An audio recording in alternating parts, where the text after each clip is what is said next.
Good morning class. Welcome to pure commerce वाले। Thank you so much, आपका हार्दिक स्वागत है आने के लिए। और आज हम पढ़ेंगे कोठारी कमीशन के बारे में। We are pure source and you are also pure source, तो we welcomes you to all the pure source, to all you pure powerful and motivational source. आज हमारा कॉन्टेक्ट है, हमेशा प्रेजेंट में रहिए, हमेशा खुश रहिए, सदा उमंग उत्साह में आगे बढ़ते रहिए, हमेशा पॉजिटिव सोचिए, हमेशा यथार्थ सोचिए और निर्णय शक्ति लेकर अपने को आगे बढ़ाइए। हमेशा उमंग उत्साह में अपने को आगे बढ़ाइए। स्वनीति को पुरुषार्थ कर लिया है, अपने को आगे बढ़ाइए खूब। तो आज का टॉपिक हमारा Kothari commission report on Indian education a critical review. देखिए बच्चों, कोठारी कमीशन है, सबसे पहली बात ये व्यक्ति हैं। सबसे पहली बात ये है कि ये जो कमीशन है, ये कमीशन जो आई, ये पूरी एजुकेशन के लिए आई, मतलब कि प्राइमरी एजुकेशन के लिए भी, यानी कि 0 से 5वीं क्लास तक भी, सेकेंडरी के लिए भी, हायर के लिए भी, यानी कि 8 से लेकर 12 तक भी, आपका BA से लेकर PhD तक। टोटल ये पूरे के पूरे एजुकेशन सिस्टम की किसी ने बात करी तो वह है कोठारी कमीशन, पहली बात।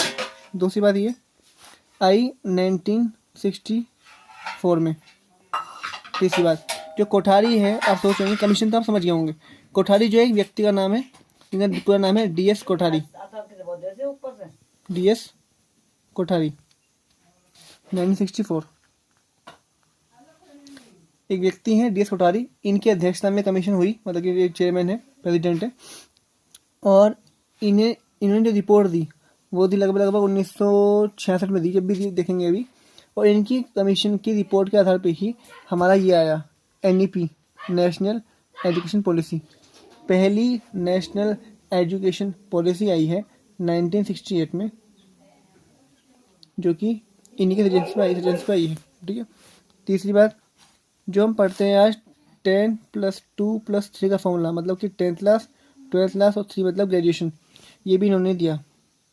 ठीक है। अब पढ़ते हैं आगे। देखो, बेसिक क्लियर हो गया, चलते हैं आगे। The commission was set up by the government of India on 14 July 1964। Date important है, 14 July 1964। Okay. Under the chairmanship of Daulat Singh Kothari, the then chairman of, मतलब head chairman of university grand commission. Okay. ये उस time UGC के chairman थे। UGC कब आया बच्चों? 1956 में। ठीक है। और ये कमीशन कब आया? 1964 में। तो जो इसके हेड थे वो काफ़ी इन्होंने कमीशन बिठाई। Next, the commission aimed at examining all aspects, important, all aspects of the education sector. आ गया। ये पूरी की पूरी एजुकेशन शिक्षा की बात करी इन्होंने across the country. Okay. Among other objectives behind setting of this commission, among other objectives मतलब कि और objectives भी हैं behind setting of this commission also included evolution of a general pattern of education। आगे ना, वही 10+2+3 का पैटर्न उन्होंने दिया। The commission under the chairmanship of दौलत Singh Kothari submitted its report on 29 जून 1966। कब आई थी ये?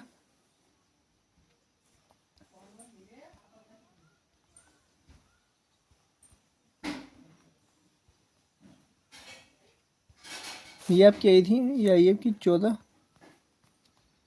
जुलाई 1964। रिपोर्ट इन्होंने 29 जून 1966, 2 साल लगभग। ठीक है। आगे चलते हैं। It's recommendation were accommodated in India's first national policy of education 1968। आ गया, इसको कहा गया NP, national policy of education 1968। But सही बात बोलिए। ठीक, चलो आगे। एजुकेशन एंड नेशनल ऑब्जेक्टिव्स, इनके ऑब्जेक्टिव क्या है? ठीक है, उद्देश्य मतलब। चलो, the recommendations of the commission cover almost all aspects and all stages of education. यानी कि इस कमीशन ने सारे ही एस्पेक्ट्स को, एस्पेक्ट होता है सारे ही क्षेत्र को, और सारी स्टेजेस, यानी कि primary education, secondary education, higher secondary and graduation and post graduation, जितनी भी स्टेजेस है हमारी, सभी को कवर किया एजुकेशन की। The commission suggested for urgent reforms needed in education to transform. उन्होंने कहा कि तुरंत परिवर्तन चाहिए एजुकेशन सिस्टम में हमारे। सेकंड में, to endeavour to relate it to life. Endeavour होता है कि उनकी रियल लाइफ में उठाना, तो relate it to the life, needs and aspirations of people, and thereby to make it a powerful tool to social, economic and cultural transformation necessary for the realization of our national goals। वो कहा, उन्होंने का मतलब ये है कि जब education हम चेंज करेंगे तो इससे क्या होगा, रियल लाइफ में चेंज होगा। रियल लाइफ मतलब सोच, समाज में, इकोनॉमिक में, कल्चर में।